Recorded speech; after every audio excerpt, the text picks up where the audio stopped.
but okay. All right, some mixed messaging. How like life, right? Um, so on the bottom of the deck, we have the Hanged Man. And the Hanged Man is kind of a suspension in the action, meaning a temporary pause in whatever you've been going through. For some of you, this could be regrouping. It could be just because of the holidays having occurred, family in town, all the rest of that. But whatever your goals are, they have been put on some temporary hold. Now, the Hanged Man put himself or herself into this position of suspension. So this is not about torture. This is about changing your perspective in the world, going within, seeking enlightenment.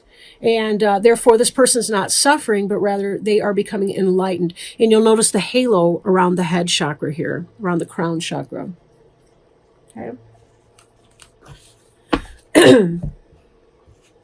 We see here the beginning, something new, some new passion. This is about passion being put into action, right? New beginnings in a passionate pursuit. So we've been seeing this Hanged Man energy, which is this temporary pause or suspension. Either you've had this pretty quick moving energy, or you're about to have it begin again once you get out of this Hanged Man suspension state. So there has been some stuff going on.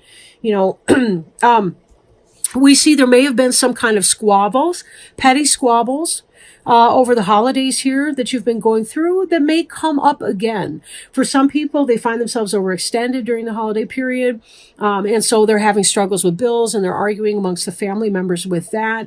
There could be just other kinds of things that are going on. Sometimes this can represent internal struggle, but there's a lot of heatedness that's going on in here. We see at the bottom of this, there's some fast moving energy.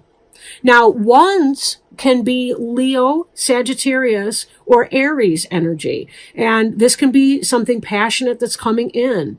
For some of you that are single, this could be about a new sexual or passionate relationship taking off the ground. But where there's one kind of passion, there can often be other kinds of passion. And that could be why we're seeing some petty squabbles between you and your new significant other. Then again, if you are in a relationship already, this could be a renewal of the passion within the relationship.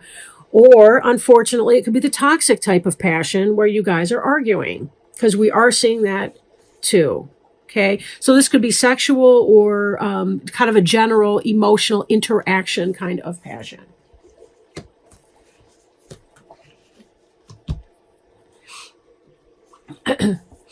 This card in this position really expresses this desire to balance out your emotions and your logic so that you can begin to move forward again. This is another card of suspended action, because you'll notice that the sphinxes are laying down in front of the wheels of this chariot. And the charioteer is trying to get these two harnessed together to move forward for a singular purpose.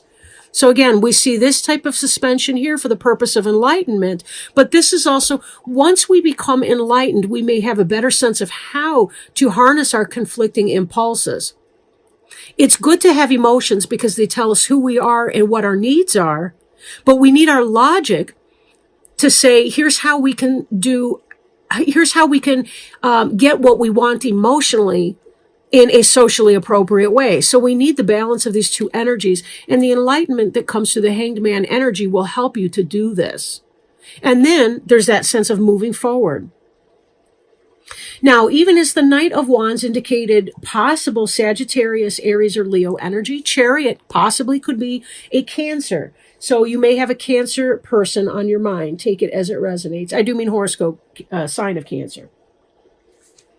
There's some kind of truth that is coming in. But I feel like in this reading, given that we're having some squabbles and such, it may be that whatever the truth is, it may even be harshness. Maybe somebody needs to learn how to say it better. Usually this is victory or success, triumph. But be careful that if you are experiencing victory, success, and triumph, it's not coming at somebody else's expense. Choose your words carefully and know that they do stick around. And a lot of times our words can occupy space in someone else's mind, whether we intended for them to come off that strongly If you find yourself thinking to yourself or saying even out loud, oh, get over it. It could be because, some of your scorpion, what does a scorpion have? Those harsh little snappy, these things, whatever they're called, pincers, I don't know, whatever, could be, you could be stinging somebody with your tail or whatever, pick a body part. The scorpion's got it. So be very careful that you're not also contributing to this. And just because it's true doesn't mean that it needs to be said. Because when we follow this natural progression and we see some serious anxiety here, this person's sitting up in bed and they're crying, and this is you, right? This is about worry. This is about stress. This is about anxiety, grief, loss. Could it be prevented? Well, looking at the projection, somebody's going to say something or do something, and you're not going to like it.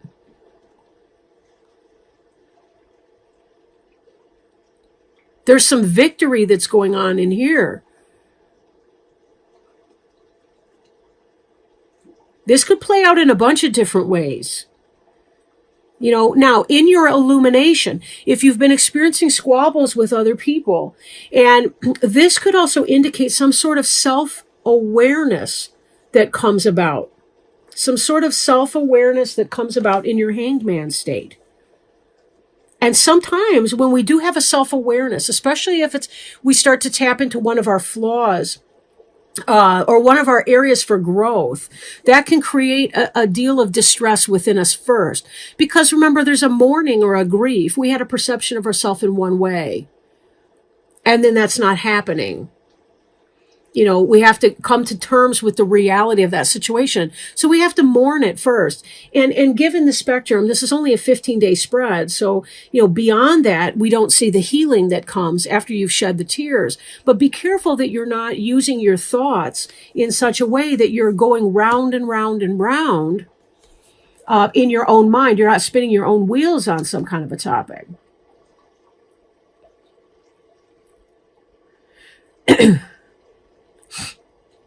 Now, I could go two different ways. Since we're on that, let's come to this Queen of Swords here. Now, Queen of Swords, possible Gemini, Libra, or Aquarius. This is somebody who speaks her mind and is willing to tell it like it is. And that could be in part what this Ace of Swords was. When a Queen of Swords is in the upright, she can be funny, she can be wise, smart, savvy, creative in all kinds of ways.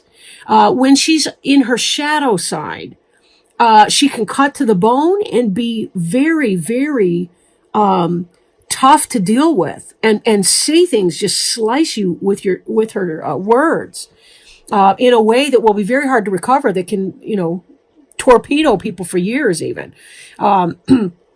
So, given the reaction, some kind of truth, or somebody speaks some kind of truth to a situation, and we see this coming into this scenario. And this person's going to occupy your headspace as you're going through these cycles anyway. So this may be a woman who's important to you. Doesn't have to be a technical woman, but a female sexed person. It could be a male operating in whatever this kind of energy is. But again, something affects you very strongly in that interaction. So you definitely want to watch out for that. Now,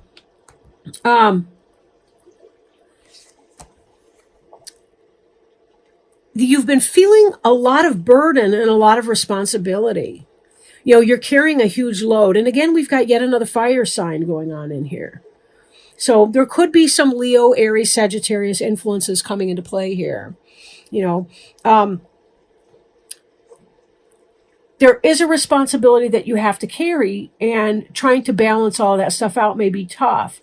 However,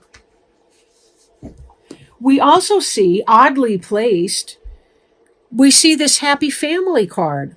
So whatever this energy is, it's probably not happening at home, but it could be that something is going on outside of the home. And I'm thinking of this in a business sense, maybe in social relationships with friends, that there's been some kind of maybe gossiping, petty squabbles going on, some backstabbing and things like that. You're trying to handle your relationships. You're trying to take care of your responsibilities. And there may be some cattiness that's going on that makes you feel shut out in some way, or that there's some kind of pain that comes from that. Now, be careful that it's not you operating in that or creating that for someone else. But this does look like somebody, this Queen of Swords, is taking up some headspace for you and giving you some sleepless nights because she says something that cuts you to the bone that you perceive as being true, even though you can't stand to think that it would be true.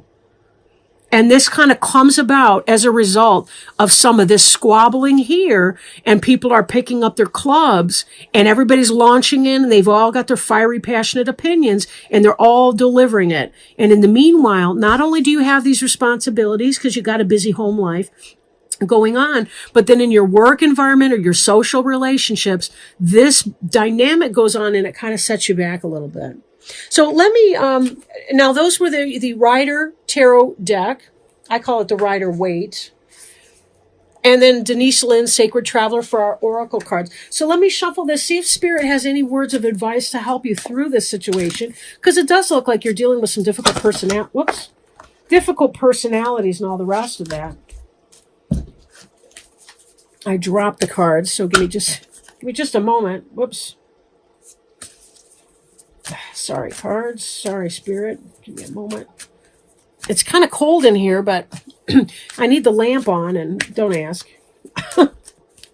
I've got a space heater, but it tends to short circuit it tends to trip the breaker. Okay.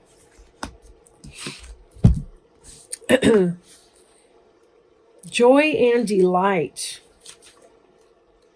All right, let's see. So, joy and delight. Open your heart to joy. You do not need to suffer to grow. You can grow leaps and bounds through joy. True happiness comes from following the dictates of your soul. Do what gives you joy. Celebrate and have fun. Stop and embrace life, yourself, and others. Say yes. Take steps today to expand your joy. You don't need to do it all at once, but you do need to start. Your purpose in life is to experience joy. Allow joy and ecstasy to flow through you wildly and freely. Share, because I'm a substance abuse counselor, of course I'm thinking, they don't mean ecstasy, the pills. Share your love. Happiness spreads to others like wildfire and can help heal the world.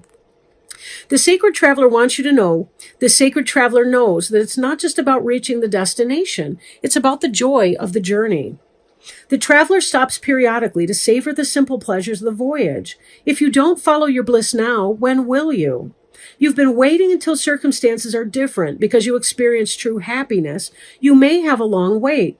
It's simple. When you focus on the areas of your life that bring you joy, these areas will prosper. One of the fastest paths to happiness is through sharing and giving.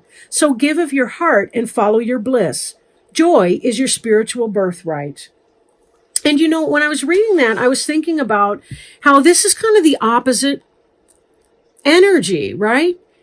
There's a sense of if joy and delight, if your family and your happy home life is what's important to you, one way to get through this is to recognize that the petty squabble energies, the difficult people in your life are only as important to you as you make them important. Because they're not the ones that you're going home to at the end of the day. If they are, that's a whole different story, but that's really not reading. Because this 10 of Cups card here is really the happy family. It's about spiritual joy. It really is the joy and delight card here. By tapping in and focusing, prioritizing your family in your home life, and I do mean your immediate family, that will help diminish the size of this painful experience with this Queen of Swords melodrama going on.